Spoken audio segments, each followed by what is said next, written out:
నేను మీ శ్రీనివాస్ భక్తి మార్గానికి స్వాగతం.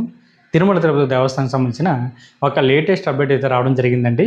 మనకి ఈ రోజున అంటే మే నెల 18వ తారీఖున ఉదయం 10 గంటల నుండి మే నెల 20వ తారీఖున ఉదయం 10 గంటల వరకు కూడా తిరుమల తిరుపతి దేవస్థానం సమితి బట్టి శ్రీవారిక ఆదిత్యవ టికెట్లు, దీన్ని ఎలక్ట్రానిక్ డిప్పులు పిలుస్తూ ఉంటామండి, లేదా శ్రీవారిక మొదటి గడప దర్శన టికెట్ అని పిలుస్తూ ఉంటాం. ఇందులో మనకి ప్రధానంగా 4 రకాల శ్రీవారిక ఆతిథ్యాలు అయితే అందుబాటులో ఉంటాయండి.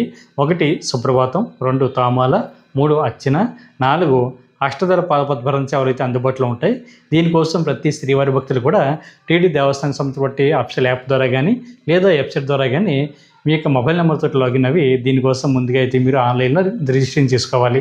మనకి అఫీషియల్ వెబ్సైట్ వచ్చి ttdevaస్థానం.ap.gov.in వెబ్సైట్లోకి మీ యొక్క మొబైల్ నెంబర్తో లాగిన్ అవ్వండి. ఒక మొబైల్ నెంబర్ ఐడి మీద 2 వరకు పాల్గొనడానికి అయితే అవకాశం ఉంటుందండి. భార్యాభర్త కానీ, ఫ్రెండ్స్ కానీ, బంధుమిత్రులు ఎవరైనా సరే 2 సభ్యులు పాల్గొనవచ్చు.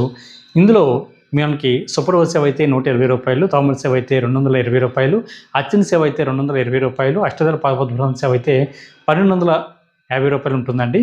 మీరు సెలెక్ట్ అయిన తర్వాత మాత్రం ఈ అమౌంట్ అయితే మీరు ఆన్లైన్లో కట్టడానికి అయితే అవకాశం ఉంటుంది. దీనికి సంబంధించిన రిజల్ట్ అన్నది మనకి మే నెల 20వ తారీఖు మధ్యాహ్నం 12 తర్వాత రావడం జరుగుతుందండి. ఒకవేళ మీరు ఈ 4 రకాల సేవల్లో ఏ సేవకైతే మీరు సెలెక్ట్ అవుతారో ఆ సేవ తగ్గబట్టి అమౌంట్ కట్టడానికి మళ్ళీ 2 డేస్ వరకు కూడా టీటీ దేవస్థానం వారు అయితే అవకాశం ఇవ్వడం జరుగుతుంది. అది కూడా మే నెల 20వ తారీఖున మధ్యాహ్నం 12 గంటల నుండి మే నెల 22వ తారీఖున మధ్యాహ్నం 12 లోపు ఎవరైతే మీకు పాస్పోర్ట్ సైజ్ ఫోటోలు, అదేవిధంగా మీకు డీటెయిల్స్ అన్నీ కూడా వెరిఫై చేసుకుని అమౌంట్ అన్నది మీరు ఆన్లైన్లో కట్టారో వేళ మాత్రమే పూర్తిగా ఈ స్వామివారికి ఆతిథ్యాల్లో పాల్గొనడానికి అయితే అవకాశం ఉంటుంది. మీరు తిరుమల కొండపైన జరుగుతున్న శ్రీవారికి ఆతిథ్యాల్లో పాల్గొన్న తర్వాత మీరు శ్రీవారిని మొదటి గడప వరకు దర్శించుకోవడానికి అయితే అవకాశం ఉంటుందండి. దీన్ని మనం ఎల్1 దర్శనం అని లేదా విఐపి దర్శనం కూడా పిలుస్తూ ఉంటాం. కాబట్టి ప్రతి ఒక్కరు కూడా ఈ అవకాశాన్ని ఉపయోగించుకోండి. ఇది ఆగస్టు నెలకు సంబంధించి బట్టి శ్రీవారిక దర్శన టికెట్లు. కాబట్టి ఈ వీడియో కనుక మీకు నచ్చితే లైక్ చేయండి, షేర్ చేయండి, మీకు అభిప్రాయాన్ని తప్పనిసరిగా కామెంట్ చేయండి. ప్రతి ఒక్కరు కూడా మర్చిపోకుండా మన భక్తి మార్గం ఛానల్ని సబ్స్క్రైబ్ చేసుకోండి. ఓం నమో వెంకటేశాయ.